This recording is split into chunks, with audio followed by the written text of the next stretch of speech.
라고 하는, 지금껏 너그럽게 그렇게 봐줬던 에서가 이제는 못 봐주겠다, 너 없애버리겠다, 그러한 생각이 들었을 때 이제는 야곱이 형을 피해서 하란으로 도망을 가게 되는 겁니다. 도망길에 오늘 본문의 말씀이지요, 베델이라는 곳에서 잠을 잤던 사건입니다. 이때 베델에서 야곱이 잠을 잤던 바로 이 잠, 오늘 본문의 바로 이 사건은 야곱의 인생을 바꿔놓았던, 야곱의 삶의 어떤 터닝 포인트가 되었던 그런 사건이 오늘 베델에서 사닥다리 사건입니다. 베델에서 잠을 자다가 꿈을 꾸었던 이야기입니다. 지금껏 야곱은 오늘 제목에서 우리가 갖는 것처럼 여호와께서 여기 계시거늘 이라고 하는 이 인식을 못하고 살았습니다. 여호와께서 함께 계시다라고 하는 사실을 야곱은 간과하고 살아왔습니다. 물론 할아버지가 믿음의 조상이잖아요. 아버지가 우리가 잘 아는 것처럼 믿음의 반열에 있는 그러한 중요한 사람이지 않습니까? 그래서 믿음의 족장의 가문에서 태어나서 나중에 그 족보를 이을 때에 아브라함과 이삭과 야곱으로 이어지는 이 믿음의 족장의 가문에 바로 한 축을 이루는 사람이 야곱이지만, 그러나 오늘 본문의 말씀 때까지는 어쩌면 야곱은 여호와께서 함께 계시거늘, 여기 계시거늘 이라고 하는 이 고백이 없는 삶 속에 여기까지 살아왔던 것입니다. 그래서 지금까지 야곱의 삶은 어떠한 목표도 뚜렷했고 이루려고 하는 많은 노력도 있었지만, 하나님이 오실 때는 네 맘대로 하겠다는 거냐, 네가 해낼 수 있다는 거냐, 나 없이 네가 한다는 거냐, 이렇게 할 만큼 야곱은 지금껏 그렇게 살아왔다고 말할 수 있겠습니다. 그래서 오늘은 우리가 야곱의 인생의 터닝 포인트가 되었던 바로 이 사건을 통해서 그가 고백하기를 여호와께서 여기 계시거늘 이라고 말하는 이러한 고백이 있는 이 사건을 통해서 함께 은혜를 받습니다. 인생은 여행이라고 말하지 않습니까? 우리 오늘 또 여행길 여기까지 왔습니다. 2021년 이제 12월 중토까지 또 왔습니다. 금년도 이제는 막다른 곳에 서 있습니다. 여기까지 우리가 살아왔는데, 여기까지 살아오면서 행복하셨습니까? 행복하셨으면 잘 사신 거지요. 왜냐하면 누군가가 그런 말을 했습니다. 괴로움의 한 시간은 즐거움의 하루만큼 길다. 힘든 시간은 길다는 겁니다. 괴로움의 시간은 길다는 겁니다. 행복한 시간의 하루만큼 그 괴로움의 한 시간이 길고 무겁다라는 거지요. 그렇기 때문에 여기까지 살아오면서 행복했습니까? 물었을 때 행복했다라고 말하는 건 참 복입니다. 사랑하는 성도 여러분, 야곱의 여행길은요, 브엘세바에서 출발하여서 하란까지 한 2000리 된다 그래요. 2000리, 신리, 백리 할 때 2000리 된다 그래요. 이처럼 먼 길을 야곱은 여행을 해야 하는 것이었습니다. 이처럼 급히 출발했던 야곱의 여행길은 그가 단숨에 베델까지 왔던 것 같습니다.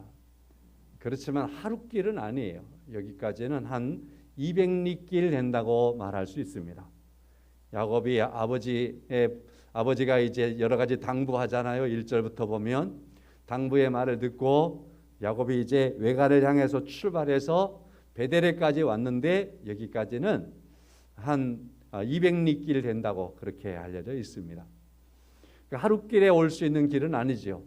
제가 단숨이라는 말을 쓰는 것은 여기까지 하여튼 최선을 다해서 야곱 형을 피해서 도망가니까 얼른 형의 어떠한 테두리에서, 형의 영향력에서 벗어나야 되는 발걸음이니까 베델까지 그는 정신없이 왔겠지요. 자, 여기에 와서 어느 한 날이 됐습니다. 그날은 오늘 본문의 말씀에 보니까 이 한 날은 야곱이 11절 말씀에 한 곳에 이르렀는데 해가 지고 거기서 유숙하고 그런 말이 있습니다. 자, 이처럼 야곱이 이 먼 길을 왔습니다. 그리고 해가 지는 그날은 이제는 지치구나 그런 생각이 들었을 무렵입니다. 너무 힘들다. 내가 여기까지 어떻게 왔지? 더 이상 못 가겠네. 지쳐있는.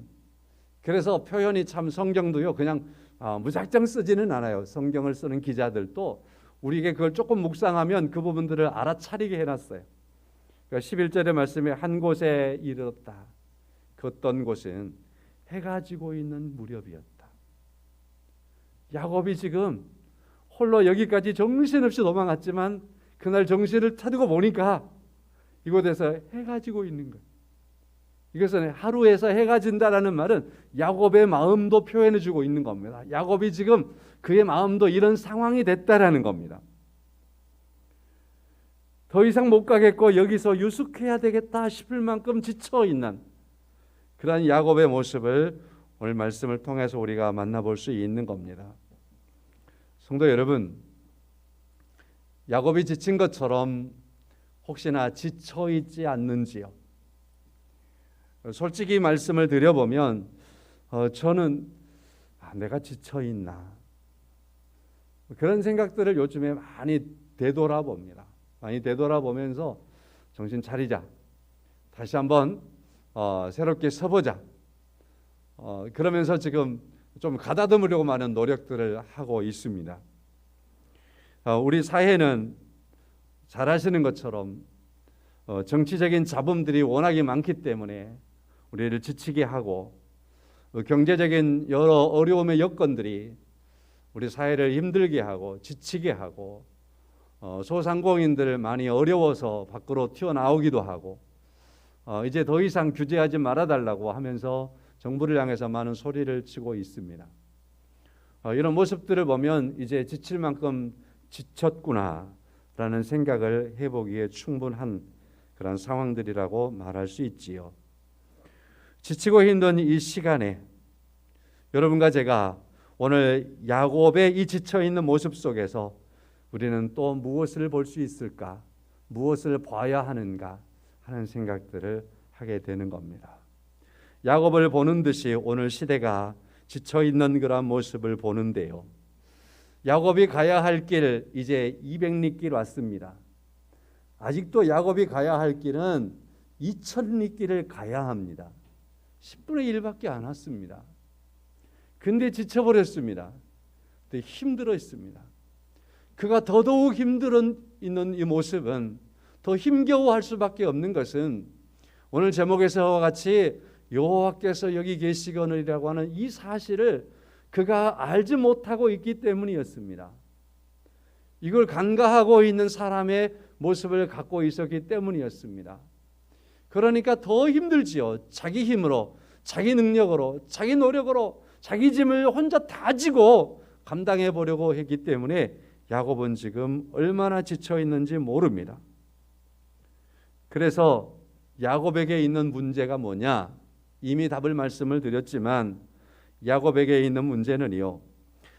이제 그를 아버지 이삭이 야곱을 보낼 수밖에 없는 상황에 이르렀어요. 그래서 이왕이 형의 낯을 피해서 도망가려면 외가 집으로 도망가라.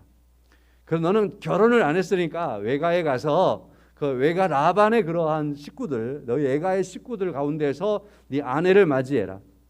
그리고 이삭이 말하기를 나의 아버지 아브라함과 그리고 나에게 하나님께서 약속하신 바가 있는데 그 약속을 너를 통해서 이루시기를 원하노라. 너의 자손이 많아지기를 원하고 하나님의 약속이 아브라함과 이삭과 야곱 너를 통해서 계속 이어지기를 원하노라 하면서 야곱을 보냈어요. 야곱을 보내는데 여기서 우리가 잘 아는 것처럼 아브라함은 거부였고 아브라함의 집은 전쟁에 나가서 싸울 수 있는 사람도 300여 명이나 될 만큼 어마어마하게 많은 식솔들이 아브라함의 집에 있어요. 그 재산을 이삭이 이어받았어요. 이삭의 집도 그 정도의 충분한 사람들이 있는 거예요. 그런데 신기하게도 이삭이 야곱을 불러다 놓고서 너 이제 외가로 도망가라. 형의 낯을 도망가라. 그러면서 이런 당부도 해주고 하나님의 약속도 붙잡아야 된다. 너를 통해서 하나님의 복이 이루어지기를 원한다. 그러면서 심지어는 생육하고 번성하고 땅에 충만하도록 하는 은혜가 너에게 있기를 원한다라는 말씀까지 다 이삭이 야곱에게 해주는 거예요. 그러면서 얼른 가라. 얼른 가라 하면서 야곱을 보내는데 그때 야곱의 곁에는 그 많은 종들이 이삭의 집에 있었지만 한 사람도 따라 보내지 않고 야곱 혼자 보내는 거예요. 이걸 저는 느끼면서 이럴 수 있을까? 왜 그랬을까? 그런 많은 생각을 해보는 겁니다. 세상에 이 아들을 그렇게 보내면서 누구 한 사람이라도 따라 보낼 일이지 성경에 하여튼 안 나타났으니까 저는 없다고 생각합니다. 그래서 야곱이 이처럼 먼 길을 혼자서 가는 거예요. 여기까지 갔던 겁니다. 200리 길을 단숨에 간 겁니다. 자, 그러한 이 야곱에게 문제가 뭐냐라는 겁니다. 야곱에게 문제는 혼자구나. 철저하게 혼자 됐구나. 아무도 없구나. 이제는 아버지, 어머니의 그러한 숨결도 너무나 멀어져 버렸구나. 아버지가 나에게 종 하나도 붙여주지 않았구나. 혼자 여기까지 왔구나. 그러니까 오늘 11절 말씀 다시 보지만 해가 진 그날 야곱에게 있어서는 아무리 둘러봐도 옆 사람이 아무도 없는 거예요. 인가도 멉니다. 지금 원래 팔레스타인에서는 여행객들이 여행을 하다가 저녁이 되면은 마을로 들어가는 것이 그들의 풍습이었습니다. 그러면 그 마을 사람들은 반드시 그 여행객을 서로 앞서거니 하면서 맞아주는 겁니다. 왜냐하면 이 팔레스타인에서는 이 여행객을 받아주면 그 여행객은 하나님이 보낸 복의 사람이라고 하는 그들의 관습이 있습니다. 그들의 풍습이 있는 거예요. 그들이 가지고 있는 생각이 있는 거예요. 그래서 여행객들을 서로 자기 집에서 재우는 겁니다. 풍성한 대접을 하면서. 그러면 하나님의 복이 그들에게 풍성하게 올 것을 믿기 때문에 더 그랬습니다. 근데 야곱은 지금 인가도 머니까 그런 집도 가지 못하고 있습니다. 그래서 야곱은 지금 철저하게 혼자라는 생각에 그는 너무 애로운 사람으로 너무 힘들고 지쳐있는 사람으로 있는 겁니다. 이것이 바로 오늘 우리가 보고 있는 야곱의 문제이지요. 오늘 또 우리는 야곱의 문제가 나의 문제가 될 수 있다는 사실을 우리가 기억해야 할 것입니다. 이제 원로 목사님이 되셨는데 그분이 저를 잡고서 저와 둘이 얘기하는데 이 목사야. 원로 목사님의 그 창가가 있는데 뭔지 아냐? 모르겠는데요. 알 수가 있어요. 원로 목사님이 부르는 노래들이 있대요. 그게 모르겠다고 하니까 이분이 뜬금없이 노래를 부르는데요. 해는 져서 어두운데 찾아오는 사람 없어 이 일 저 일을 생각하니 애롭기 한이 없다. 이게 원로 목사님들의 찬가래요. 목회 현장에서 그렇게 평생 동안 이리 뛰고 저리 뛰고 말씀을 전하기 위해서 말씀에 골몰하고 그러면서 이렇게 성도님들 볼 때는 뭐 목회자들 그냥 뭐 시간도 많고 뭐 그러겠지 그렇게 보일 것 같아요. 머릿속에는 빙빙빙빙빙 돌아가는 게 있어요. 한시도 안 떼고 24시간 돌아가는 게 있어요. 저도 말이죠. 저녁이면은 저녁 11시 12시 되면 집에 들어가는 거예요. 사무실에 처박혀 있다가 할 일도 없는 것 같은데 그래요. 그냥 머릿속에 뭔가 계속 돌리는 게 있어요. 새벽이면은 새벽 4시 5시 되면 일어나가지고 교회 와서 기도하다가 또 잠깐 운동 갔다 와가 그리고 또 사무실에 들어가요. 어제 아침에도 제가 보니까 새벽 4시 반에 일어나가지고 사무실에 처박혀 있더라고요. 오늘도 보니까 또 그렇고 있는 거예요. 늘 하여튼 이렇게 사는 거예요. 근데 이제 목회를 벗어나신 분들은 그런가 봐요. 내려놓고 나니까 많이 힘들고 외로운가 봐요. 뜬금없이 제가 그 소리를 했는데 이 원로 목사님들의 찬가가 오늘 야곱의 찬가가 아닌가라는 생각을 해봅니다. 성도 여러분, 우리에게 하나님이 계십니다. 믿으십니까? 야곱은 모태신앙이었습니다. 제가 요즘에 초등학생들과 함께 잠깐 이렇게 조금씩 함께 하면서 주일학교 예배하고 뭐 하면서 깜짝깜짝 놀라는 게 있어요. 얘들이 난 모태솔로예요 목사님. 자, 모태가 니들 모태솔로가 뭔지 아냐? 알아요. 뭔데? 나 태어나서 한 번도 여자 사귀어 본 적 없어요. 남자 사귀어 본 적 없어요. 나는 모태예요. 야, 니들 그 소리 쓰냐? 왜요? 괜찮죠? 모태솔로예요 저는요. 얘는 모태솔로 아니에요. 그래. 물어봤어요. 야, 너 왜 아니냐? 그때 난 누가 사귀다 헤어졌어요.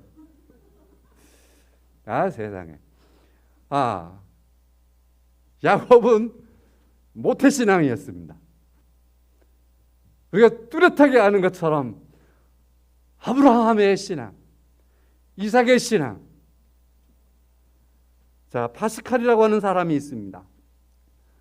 이 사람은 참 유능한 사람인데 사상가요, 수학자요, 물리학자요, 종교철학자입니다. 프랑스 사람인데 그가 이런 말을 합니다. 신을 깨닫기는 어렵지 않지만 그 품에 안긴다는 것은 어렵습니다. 깨닫는 것과 안긴다는 것은 하늘과 땅 차이입니다. 야곱은 신을 아는 사람이었다고 생각합니다. 하나님을 아는 사람이죠.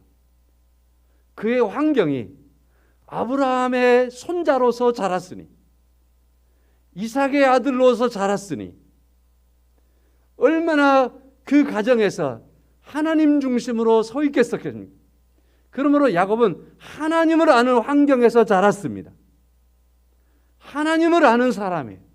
그렇지만 오늘 본문에서 우리가 만나는 야곱은 분명히 그가 하나님의 품에 있지는 않았습니다. 파스칼의 말처럼 말입니다. 우리의 오늘의 신앙들을 점검해야 될 부분들입니다. 나는 하나님을 안다. 하나님을 아는 사람으로 살아가는 사람일 수 있습니다. 그리고 파스칼이 말하기를 하나님을 안다는 건 쉽대요. 그러나 하나님의 품에 안긴다는 건 어렵다라는 겁니다. 야곱이 오늘 비로소 지금껏 하나님을 안 자로서 살아왔다면 이제는 하나님의 품으로 들어가는, 하나님의 품에 안기고 있는 사건이 오늘 본문의 사건이 된 겁니다.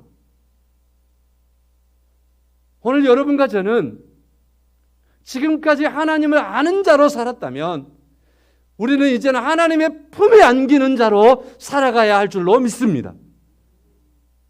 야곱이 지금껏 살아왔던 삶들이 하나님을 안 자로 살았다면, 여기까지 200리길이 왔다면 이제는 2000리길을 가야 하는 더 먼 길은 하나님을 알고 하나님의 품에서 가야 되는 거 아니겠습니까? 하나님이 그를 품어주시는 겁니다. 오늘 여기까지 살아왔던 우리의 삶들이 혹시나 하나님을 안 자로서 여기까지 살았다면 이제는 여러분과 제가 하나님의 품에 안겨서 우리가 또 출발을 해야 될 줄로 믿습니다. 베델이 그래서 야곱의 인생의 터닝 포인트가 됐다라는 표현이 이겁니다. 여기까지 그는 하나님을 안 자로서 살았습니다. 안 자로서. 이제 이 사건을 통해서 그는 하나님의 품에 들어가는 겁니다. 그러므로요, 성경을 가만히 또 보면서 재밌는 게 있어요. 29장 말씀으로 딱 넘어가 보면 1절에서 보면 야곱이 길을 떠나 동반 사람의 땅에 이르러 버렸대요. 200리길 여기까지 왔던 야곱인데 이제는 나머지 2000리길을요 그냥 한 절에서 간단하게 처리해 버리는 거예요. 동방 사람의 땅에 가버렸다. 목적지 도착해 버렸다. 10배나 더 먼 길을 이렇게 쉽게 가버렸대요. 누구와 더불어? 하나님과 더불어.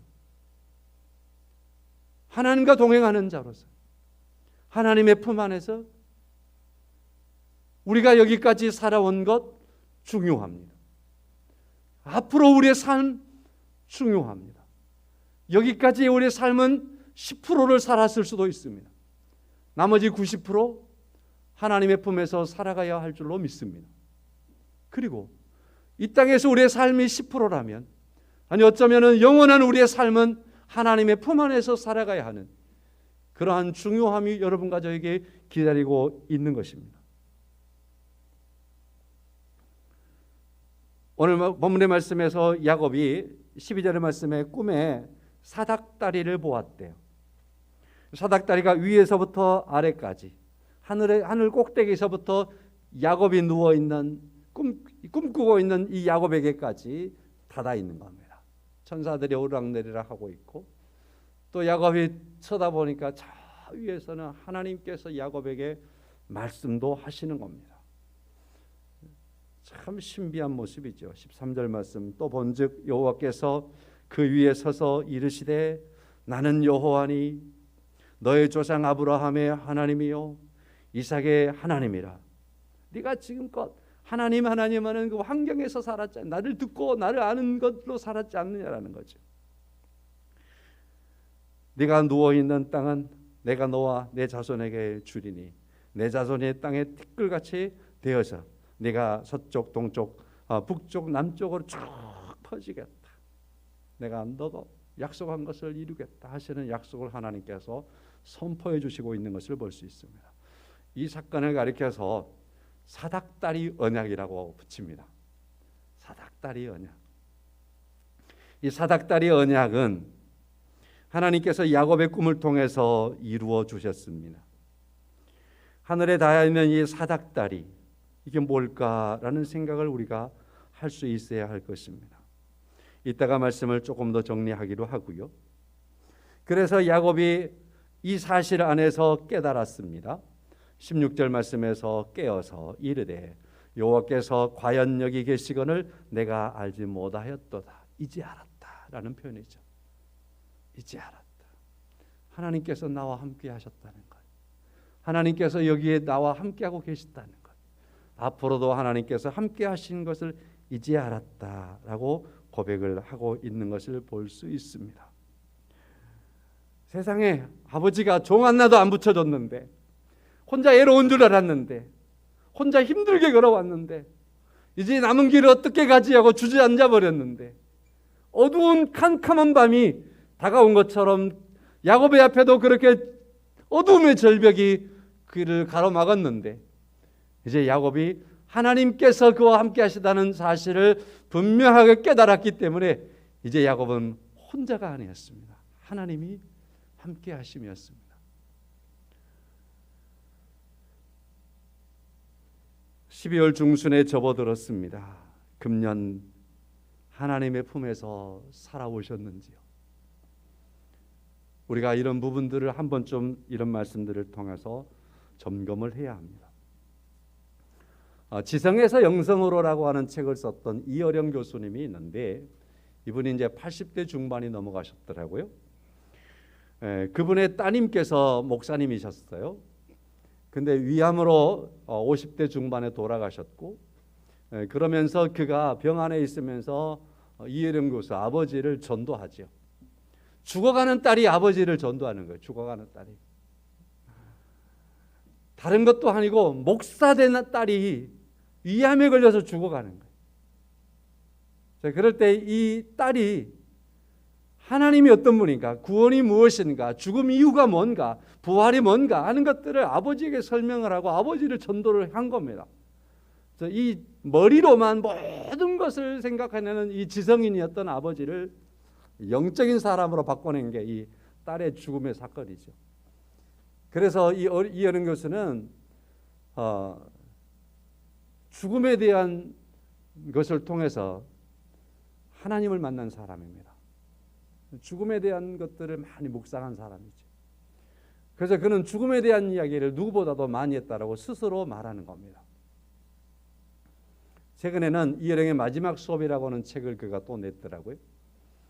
제가 읽지는 못했지만 그 책을 소개하는 글 속에서 제가 만났으니까 사실이라고 생각하고 제가 이렇게 전해드려 보겠습니다. 그가 뭐라고 하냐면, 나는 죽음에 대해서 많은 생각들을 했고 많은 이야기를 했고 죽음에 대해서 많은 걸 증거했다. 근데 죽음이, 내가 지금껏 말해왔을 때는 죽음이라고 하는 이것이 철장 안에 있는 죽음을 내가 말해왔다. 근데 이제는 이 죽음이 철장으로 나온 호랑이가 돼서 내게 다가온 죽음을 내가 지금 말하고 있다. 이해가 됩니까? 지금 그 죽음에 대한 말을 할 때는 호랑이가 철장에 갇혀 있는 것처럼 죽음을 가둬놓고 얘기를 했다. 그러니까 죽음에 대해서 얘기할 때 주변 사람들, 딸의 죽음 이런 것들을 보면서 묵상했던 걸 죽음을 얘기했어요.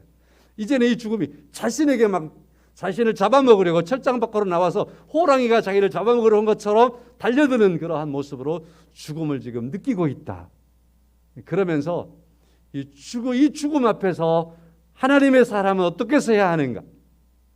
믿음의 사람은 어떻게 서야 하는가? 이 두려움을 어떻게 극복해야 되는가? 이런 것들을 이제 묵상해서 설명하는 그러한 것이죠. 죽음은 우리가 다 안 가본 세상이니까 두렵지만, 그러나 우리 밖에 나와 있는 호랑이처럼 내게 달려들지만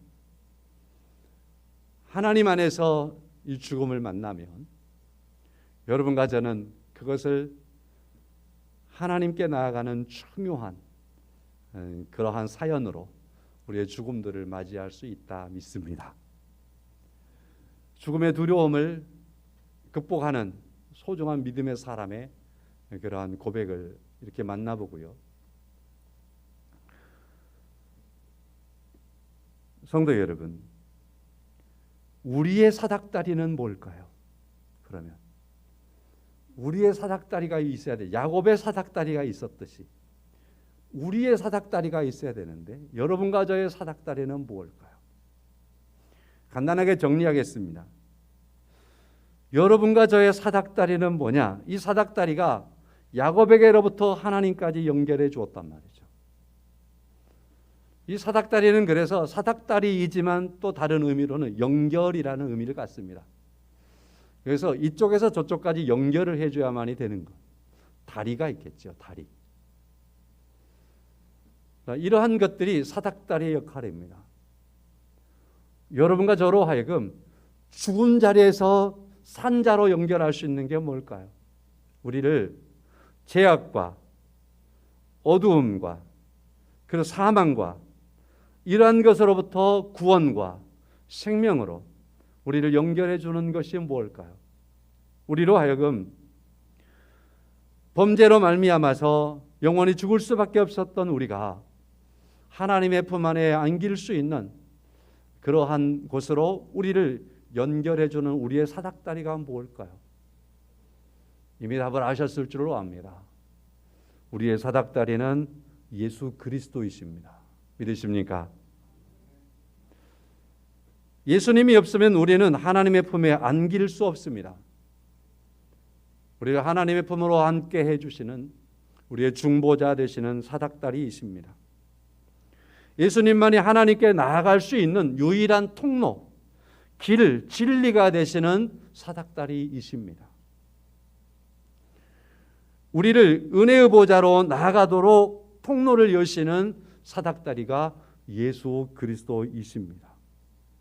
절망 속에서, 슬픔 속에서, 어두운 암흑 앞에서도, 아파도 힘들어도, 죽음 앞에서까지라도 우리에게 예수 그리스도라고 하는 사다리가 있으면 우리는 하나님의 품에 안기는 놀라운 은혜를 입게 되는 줄로 믿습니다.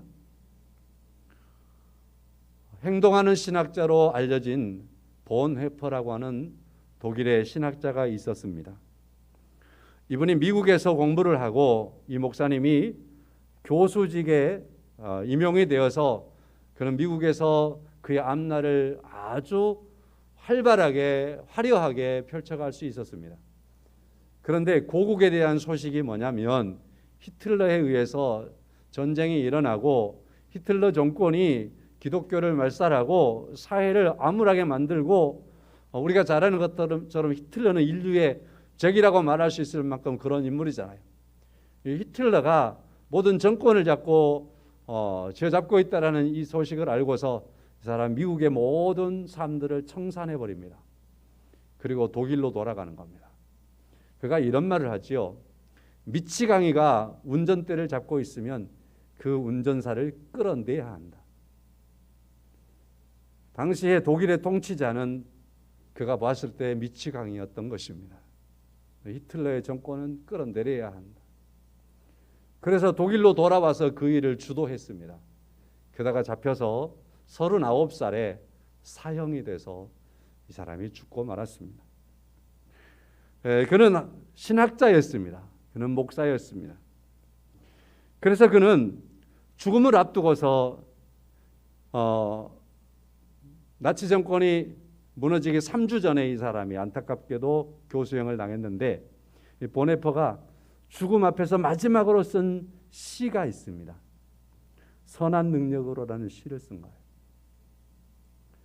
이 선한 능력으로라는 이 시는 찬송가의 가사가 되었고 그리고 많은 교과서에 실리기도 하고 그러면서 많은 영향력을 미쳤고 지금도 많은 교회가 이 선한 능력으로라고 하는 이 찬송을 부르면서 하나님의 함께 하심을 그리고 죽음의 두려움을 극복하는 그리고 하나님께서 함께하는 은혜를 간절히 소망하는 그러한 찬양으로 부르죠. 오늘 여러분과 제가 우리가 안 불러봤어요. 제가 우리 교회에서 안 불러봤던 기억이에요. 그렇지만 배우면서까지라도 함께 불러볼 수 있기를 원합니다. 선한 능력으로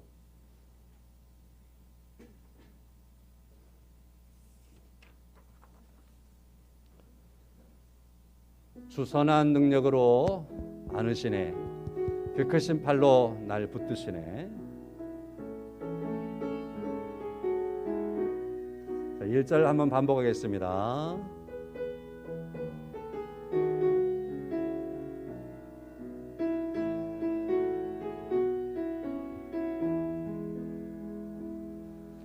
주 선한 능력으로 안으시네 그 크신 팔로 날 붙드시네 절망 속에도 흔들리지 않고 사랑하는 주 얼굴 부하 다시 한번 합니다. 주 선한 능력으로 주 선한 능력으로 안으시네 그 크신 팔로 날 붙드시네 절망 속에도 흔들리지 않고 속에도 흔들리지 않고 사랑하는 주 얼굴 구하리 선한 능력으로 일어서리 선한 능력으로 일어서리 수많은 지하리 믿음으로 우리 고대 안에 주 오실 그날 영광의 새날을 맞이하리 다시 1절 주 선한 능력으로 주 선한 능력으로 안으시네 그 크신 팔로 날 붙드시네 절망 속에도 흔들리지 않고 사랑하는 주 얼굴 구하리 선한 능력으로 일어서리 주만을 기다리 믿음으로 우리 고대한에 주 오실 그날 영광의 새날을 맞이하리 2절합니다. 이전의 괴로움 나 애워싸고 고난의 길을 걷는다 해도 주님께 모두 맡길 우리 영혼 내 승리의 날을 맞을 다시 2절입니다. 이전의 괴로운 날 애워싸고 고난의 길을 걷는다 해도 주님께 모두 맡긴 우리 영혼 내 승리의 날을 맞으리 주 선한 능력으로 일어서리 주만 의지하리 믿음으로 우리 고대한에 주 오실 그날 영광의 새날을 맞이하리 주님이 마신 고난의 잔을 주님이 마신 고난의 쓴 잔을 우리도 감사하며 받으리 주님의 남은 고난 채워가며 예수와 복음 위에 살리라 선한 능력으로 일어서리 주만 의지하리 믿음으로 우리 고대한에 주 오실 그날 승리의 새날을 맞이한 다시 1절 하겠습니다. 주 선한 능력으로 하늘 시내 그 크신 팔로 날 붙드시네 절망 속에도 흔들리지 않고 사랑하는 주 얼굴 부활 다시 주 선한 능력으로 안으시네 그 크신 팔로 날 붙드시네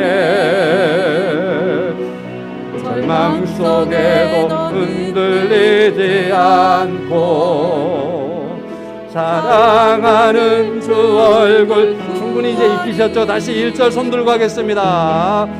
선한 능력으로 안으시네 크신 팔로 날 붙드시네 아멘 절망 속에도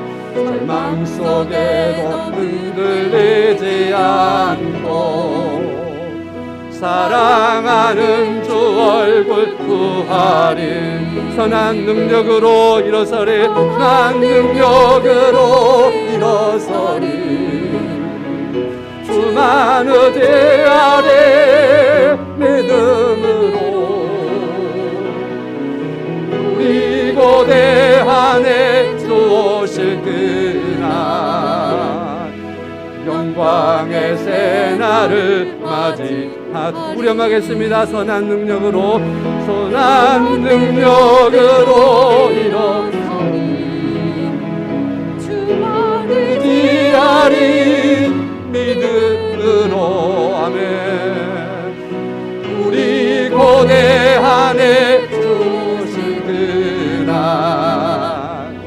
영광의 새날을 맞이하리 우리 고대한에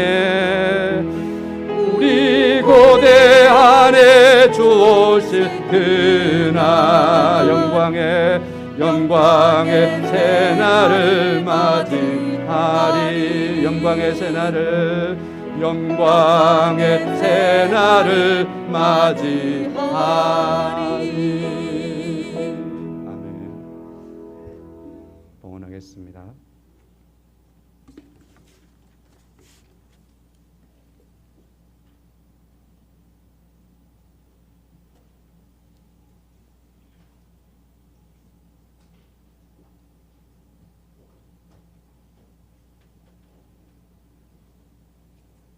하나님,